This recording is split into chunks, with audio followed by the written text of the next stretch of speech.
आज आप कमाई से ज़्यादा मेहनत करते हो तो बहुत जल्द मेहनत से ज़्यादा कमाई करोगे। जी हाँ, ये बिल्कुल सही बात कही है किसी ने कि अगर आज आप मेहनत में ज़्यादा समय देते हैं तो आने वाला जो समय है वो आपको पैसा देगा, यानी आपको नौकरी मिलेगी और आपका जीवन सफल हो जाएगा। तो चलिए इसी के साथ स्टार्ट करते हैं आज का अपना 17वां नंबर सेट। तो स्वागत है आपका हमारे इस यूट्यूब चैनल पर। तो जो भी नए हैं इस चैनल पर वो चैनल से जुड़ जाइए और चलते हैं अगले सेट की ओर। तो पहला प्रश्न है कि किस क्षेत्र में उत्कृष्ट कार्य को पुलित्जर पुरस्कार के लिए मान्यता दी जाती है। ठीक है दोस्तों, तो किस क्षेत्र में पुलित्जर पुरस्कार दी जाती है, तो इसका सही आंसर आप बताइएगा। इसका सही आंसर हो जाएगा ऑप्शन नंबर बी, साहित्य और पत्रकारिता के क्षेत्र में। ठीक है, अगला प्रश्न है केंद्रीय गृह मंत्री पद पर रहते हुए भारत रत्न पुरस्कार पाने वाला एकमात्र नेता कौन है, तो इसका सही आंसर बताइएगा। इसका सही आंसर हो जाएगा option number B, Govind Ballabh Pant. ठीक है दोस्तों, चलिए अगले प्रश्न की तरफ बढ़ते हैं। प्रश्न है कि महिलाओं के सशक्तिकरण के लिए राष्ट्रीय नीति किस वर्ष में अपनाई गई थी। ठीक है, तो बताइएगा इसका आंसर। तो इसका सही आंसर होगा ऑप्शन नंबर ए। ठीक है, अगला प्रश्न है कि भारत के केंद्रीय औषधि अनुसंधान संस्थान कहाँ स्थित है, तो बोलिएगा दोस्तों इसका आंसर। तो इसका आंसर होगा ऑप्शन नंबर बी, लखनऊ में है। ठीक है, जो कि उत्तर प्रदेश में पड़ता है। अगला प्रश्न है कि सुमेलित कीजिए। ठीक है दोस्तों, चलिए देखते हैं क्या है। तो यानी श्रीलंका यानी यहाँ पे देश दिया हुआ है और इधर जो है उसका राजधानी दिया हुआ है। ठीक है दोस्तों, तो श्रीलंका का राजधानी होता है जयवर्धने कोटे, मालदीव का माले, म्यांमार का नेउपिताओ और जिम्बाब्वे का हरारे। ठीक है, तो इसका सही आंसर क्या होना चाहिए दोस्तों। 1 का 3, 2 का आपका 1, 3 1 2 4। ठीक है, ऑप्शन नंबर ए हो जा रहा है सही दोस्तों। तो चलिए अगले प्रश्न की तरफ बढ़ते हैं।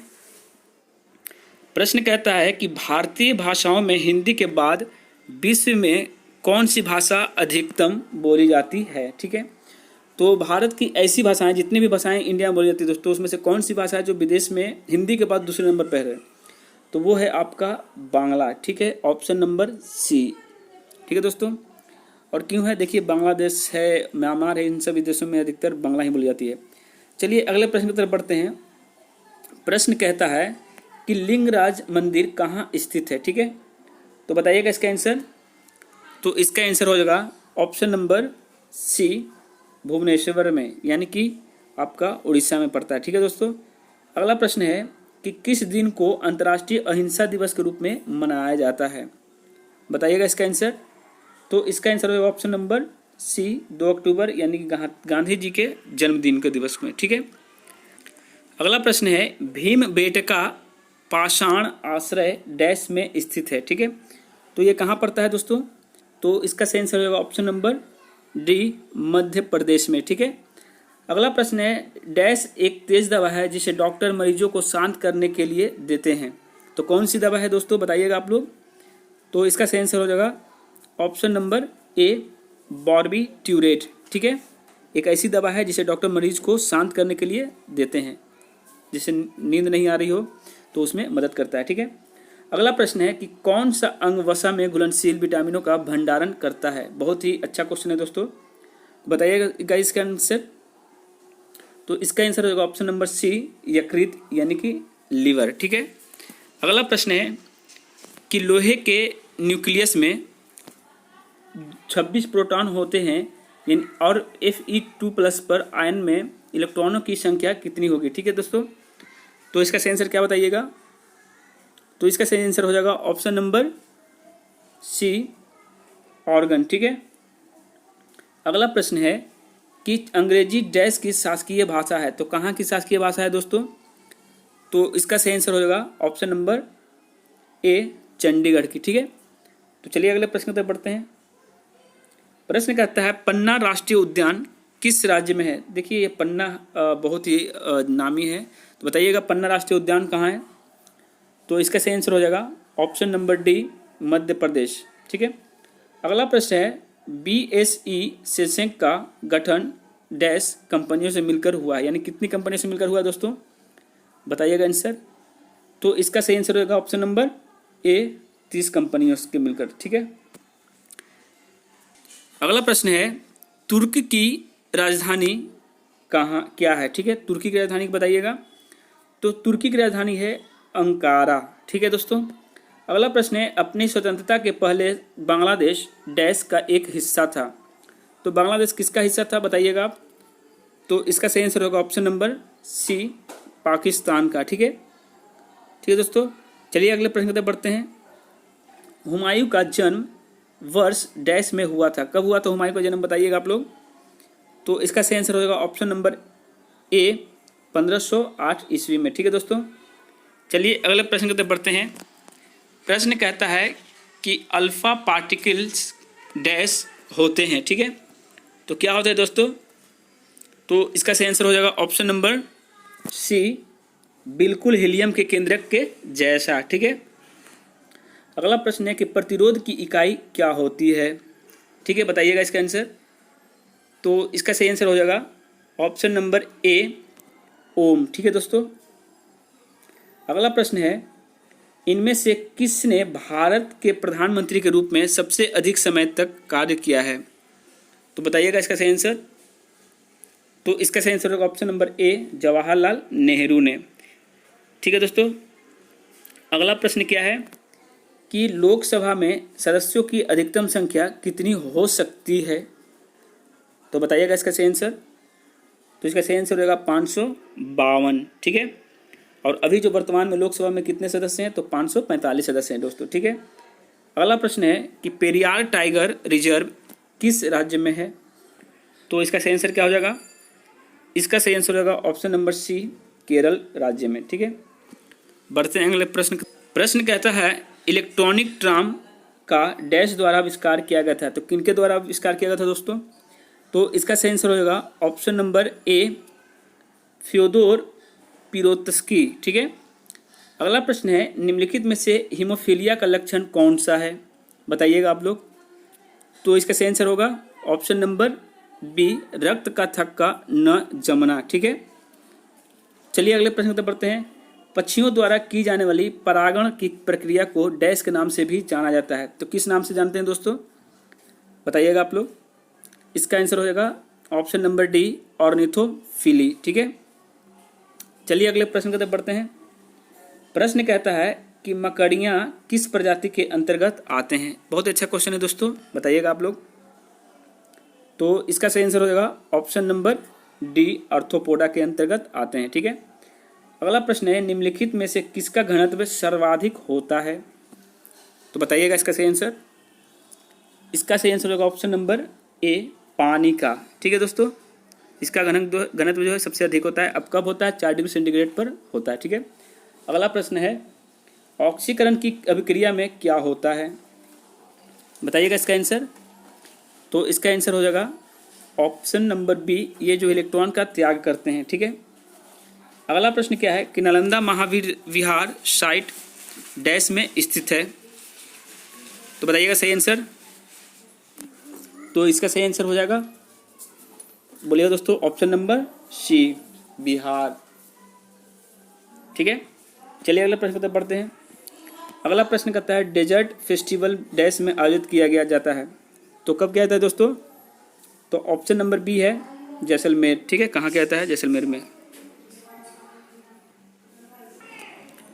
प्रश्न है दोस्तों, इकोलॉजी शब्द की रचना किसने की थी, ठीक है। तो बताइएगा इसका आंसर। तो इसका आंसर क्या हो जाएगा दोस्तों, ऑप्शन नंबर ए, अर्नेस्ट हैकल, ठीक है। अगला प्रश्न है, केले की झाई पौधे की एक बीमारी है, यह एक डैश के कारण होती है। किसके कारण होती है दोस्तों। तो इसका सही आंसर बताइएगा आप लोग। इसका सही आंसर होगा ऑप्शन नंबर बी, कवक के कारण होती है। अगला प्रश्न है, सबसे गर्म ग्रह का नाम बताइए। तो इसका सही आंसर होगा दोस्तों ऑप्शन नंबर बी, शुक्र को गर्म ग्रह कहता है और चमकीला ग्रह भी कहा जाता है, ठीक है। चलिए अगले प्रश्न की तरफ बढ़ते हैं। क्वेश्चन कहता है महाराजा रणजीत सिंह के राज्य की राजधानी क्या थी, ठीक है। तो बताइएगा इसका आंसर। तो इसका आंसर हो जाएगा ऑप्शन नंबर डी, लाहौर, ठीक है दोस्तों। चलिए अगले प्रश्न की तरफ बढ़ते हैं। अगला प्रश्न है, सापेक्षिकता के सिद्धांत की खोज किसने की थी, ठीक है। तो इसका सही आंसर क्या होगा दोस्तों। इसका सही आंसर होगा ऑप्शन नंबर बी आइंस्टाइन। सुबह में ही हमने पढ़े थे, ठीक है।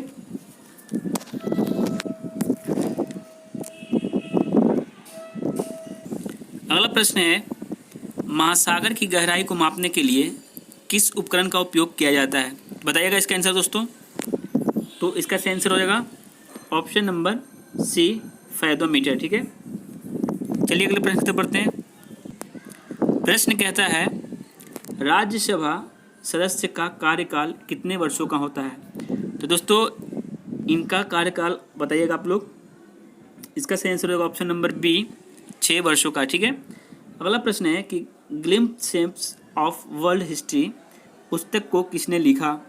ठीक है, इसका सही आंसर बताइएगा। तो इसका सही आंसर होगा option number D, Jawaharlal Nehru, ठीक है। अगले प्रश्न की तरफ बढ़ते हैं।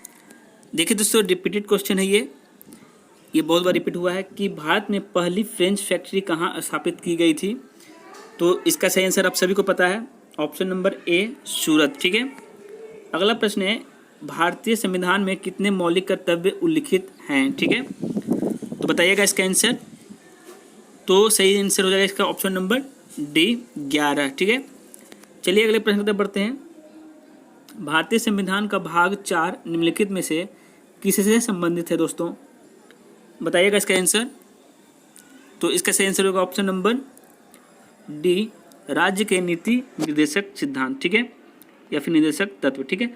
अगला प्रश्न क्या है कि वेदों की ओर लौटो का नारा किसने दिया था? ठीक है, बताइएगा इसका आंसर। तो इसका सही आंसर होगा option number B, Dayanand Saraswati, ठीक है। तो चलिए अगले प्रश्न की तरफ बढ़ते हैं। प्रश्न है कि टोडरमल किस मुगल शासक के प्रसिद्ध राजस्व मंत्री थे? ठीक है, बताइएगा इसका सही आंसर। तो आपको पता है टोडरमल किनके शासनकाल में थे? तो इसका सही आंसर होगा ऑप्शन नंबर सी, अकबर के, ठीक है। अगला प्रश्न है, निम्नलिखित में से किस स्थान पर गुरुत्वाकर्षण बल सबसे अधिक होता है? बताइएगा दोस्तों इसका आंसर। तो इसका सही आंसर होगा ऑप्शन नंबर डी, ध्रुव पर, ठीक है। अगला प्रश्न है, निम्नलिखित में से कौन से यंत्र का प्रयोग आर्द्रता को मापने के लिए किया जाता है? बताइएगा सही आंसर। तो इसका सही आंसर होगा ऑप्शन नंबर बी, ठीक है दोस्तों। तो ये वीडियो आपको कैसी लग रही है हमें जरूर बताइएगा। नीचे लाइक का बटन जरूर दबाइएगा दोस्तों। लाइक करने से हमको मोटिवेशन मिलता है और मुझे एक ऊर्जा मिलती है कि आपको फिर से मैं अच्छी वीडियो बनाने का कोशिश करूं, ठीक है। अगला प्रश्न है, निम्नलिखित में से कौन सी बीमारी मादा एनोफिलीज मच्छर के कारण होती है? ठीक है, तो इसका सही आंसर ऑप्शन नंबर बी, ठीक है। अगला प्रश्न है कि निम्नलिखित में से कौन सी बीमारी मादा एनोफिलीज मच्छर के कारण होती है? तो ये क्वेश्चन लगता हो गया दोस्तों। तो इसका सही आंसर हो जाएगा ऑप्शन नंबर बी, मलेरिया, ठीक है। अगला प्रश्न है कि पौधे का कौन सा भाग केसर देता है? यानी कि जो केसर जो बहुत महंगा बिकता है वो कौन सा भाग होता है दोस्तों? तो इसका सही आंसर हो जाएगा ऑप्शन नंबर डी, वर्तिक कागर यानी स्टिग्मा, ठीक है। चलिए अगले प्रश्न पर बढ़ते हैं। प्रश्न कहता है, निम्नलिखित में से कौन पौधे की जड़ों से उसकी पत्तियां तक जल पहुंचाता है? ठीक है, ये सभी को पता है, बहुत बार क्वेश्चन रिपीट हुआ दोस्तों। बताइएगा इसका आंसर। तो इसका आंसर हो जाएगा ऑप्शन नंबर ए, जाइलम, ठीक है। और फ्लोएम जो है वो पत्तियों से पौधे के सारे भाग में वो जो है खनिज पदार्थों को पहुंचाने का काम करता है, ठीक है। अगला प्रश्न है, निम्नलिखित में से कौन एक सदिश मात्रक नहीं है? ठीक है, तो बताइएगा इसका सही आंसर। तो इसका सही आंसर होगा ऑप्शन नंबर डी, गति में सिर्फ और सिर्फ चाल होता है, दिशा का कोई पता नहीं चलता है, ठीक है दोस्तों। अगला प्रश्न है, शुद्ध जल किस तापमान में या फिर किस तापमान पर जम जाता है? ठीक है, तो बताइएगा किस तापमान पर दोस्तों। तो इसका सही आंसर होगा ऑप्शन नंबर, जल्दी बोलिएगा, ऑप्शन नंबर ए, फ़ारेनहाइट में, ठीक है। वो क्योंकि देखिए 0 डिग्री सेंटीग्रेड पे जमता है, लेकिन यहाँ पे पूछा गया था फ़ारेनहाइट, यानी ऑप्शन नंबर ए हो जाएगा, ठीक है, 32 डिग्री फ़ारेनहाइट, ठीक है। अगला प्रश्न क्या है, इलेक्ट्रॉन को प्राप्त करने की प्रक्रिया को डैश कहते हैं, यानी क्या कहते हैं दोस्तों?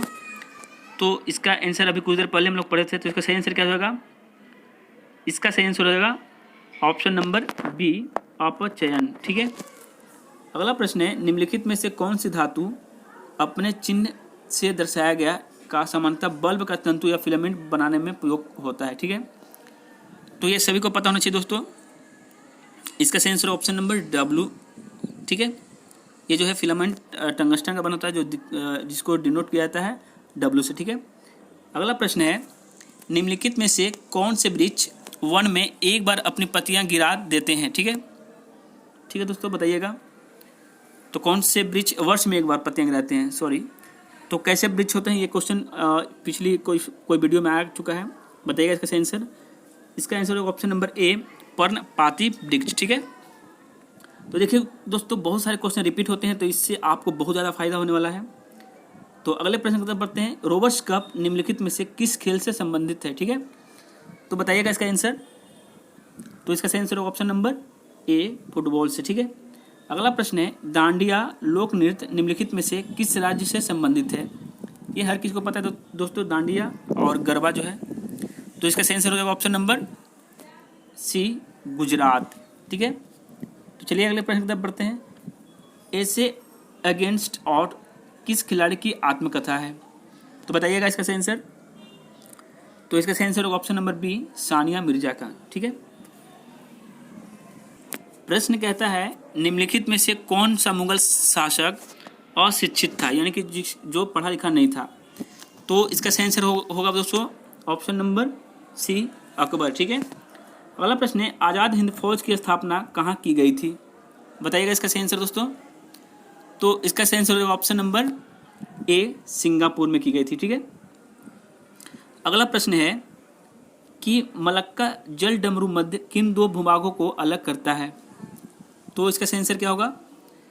इसका सही आंसर होगा ऑप्शन नंबर A, प्रायद्वीपीय तथा इंडोनेशिया का द्वीप सुमात्रा को। ठीक है, अगला प्रश्न है, सूर्य के किरणें से कौन सा विटामिन प्राप्त होता है।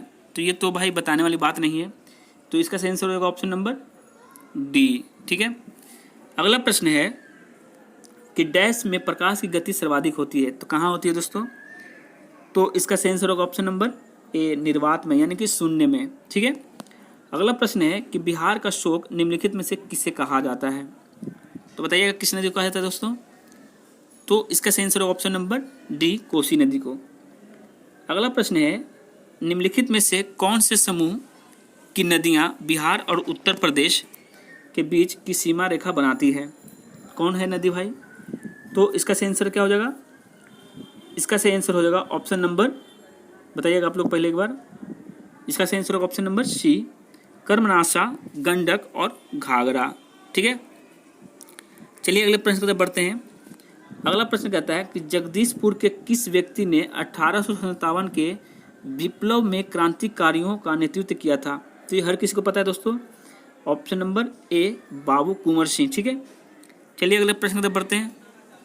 प्रश्न कहता है कि नीति आयोग द्वारा जारी किए गए स्कूल शिक्षा गुणवत्ता सूचकांक यानी SEQI में निम्नलिखित में से कौन सा राज्य शीर्ष पर है। ठीक है, तो बताइएगा इसका सही आंसर। तो इसका सही आंसर होगा ऑप्शन नंबर D, केरल। वैसे भी केरल में सारे लोग शिक्षित अधिकतर है, 95% के अप्रोक्स में है। अगला प्रश्न है कि निम्नलिखित में से कौन सा भारत का पहला बैंक बन गया है जिसने अपनी शाखा विक्टोरिया के ऑस्ट्रेलियाई राज्य में खोली है। ठीक है, तो इसका सही आंसर बताइएगा। आपको पता है इंडिया में एक ही ऐसा बैंक है जिसके मैक्सिमम ब्रांच विदेश में है, वो है भारतीय स्टेट बैंक। ठीक है, तो अगला प्रश्न है, निम्नलिखित में से किसे सरकार के प्रमुख प्रवक्ता के रूप में नियुक्त किया गया है। ठीक है दोस्तों, तो इसका सही आंसर क्या होगा। इसका सही आंसर होगा option number B, Kuldeep Singh Dhatwalia. ठीक है, अगला प्रश्न है, अंतर्राष्ट्रीय अनुवाद दिवस हर साल 30 सितंबर को मनाया जाता है। अंतर्राष्ट्रीय अनुवाद दिवस 2019 का विषय क्या है। तो बताइएगा इसका आंसर। तो इसका आंसर हो जाएगा दोस्तों option number A, translation and indigenous language. ठीक है, अगला प्रश्न है, निम्नलिखित में से किस तारीख को हर साल अंतर्राष्ट्रीय वृद्धजन दिवस मनाया जाता है। ठीक है, तो बताइएगा इसका आंसर। तो इसका आंसर हो जाएगा ऑप्शन नंबर D, 1 अक्टूबर को। ठीक है, और आज का और इस सेट का अंतिम सवाल, निम्नलिखित में से किस कंपनी ने क्लेमाइट न्यूट्रल नाउ श्रेणी में प्रतिष्ठित संयुक्त राष्ट्र ग्लोबल क्लाइमेट एक्शन अवार्ड जीता है। ठीक है, अच्छा क्वेश्चन है दोस्तों। तो इसका सही आंसर क्या होगा बताइएगा आप लोग। इसका सही आंसर होगा ऑप्शन नंबर बी, इन्फोसिस जो कंपनी है। ठीक है, तो ये था आज का आपका सेट। और अगर वीडियो अच्छी लगी हो तो लाइक ज़रूर करिएगा और रेगुलर रहिए और 2 बार कम से कम प्रैक्टिस करिए, तभी आपका जो है कॉन्सेप्ट ज़्यादा क्लियर होगा इस पर। और चलिए इसके साथ अपना जो वक्तव्य समाप्त करते हैं। घर पर रहिए, तैयारी करिए, सुरक्षित रहिए। जय हिंद, जय भारत।